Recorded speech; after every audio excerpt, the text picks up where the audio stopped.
Democratic presidential debate. It's to see these candidates go head-to-head. And we're going to do our best to bring you a lively, informative, and civil debate. In theory, the presidential debates are meant to focus on policy and how the candidates will approach them. But in reality, we've seen them turn into a political theater where candidates claw for the spotlight. As the youngest guy on the stage, I feel like I probably ought to contribute to the generation. It's the heart of Joe's generation. While the candidates might want a zinger to go viral, is it the smartest strategy to stay in the race? You know, there was a little girl in California who was part of the second class to integrate her public schools. And she was bused to school every day. And that little girl was me. Kamala Harris's shot at frontrunner Joe Biden made headlines, even a t-shirt, and spiked her poll numbers. But since the June debates, her polling average has dropped dramatically. You know, I don't understand why anybody goes to all the trouble of running for president of the United States just to talk about what we really can't do and shouldn't fight for.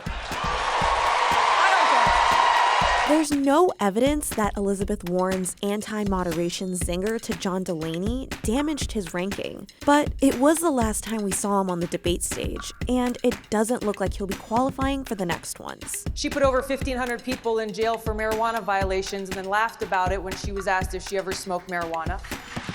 She blocked evidence. Tulsi Gabbard had her breakout moment, taking a shot at Harris's record, and ended up being the most searched candidate from the July debates. But the publicity didn't help her meet the DNC's polling requirements, forcing her to sit out for the September debate. Mr. Vice President, there's a saying in my community, you're dipping into the Kool-Aid and you don't even know the flavor. You need to... Cory Booker's clapback to Biden's criminal justice record became the most tweeted moment of the night, but he hasn't been able to break through in the polls. You just said 2 minutes ago that they would have to buy in. You said they would have to buy in. If she qualifies for Medicaid, are you forgetting what you said 2 minutes ago? Be in for it. Are you forgetting already what you said just 2 minutes ago?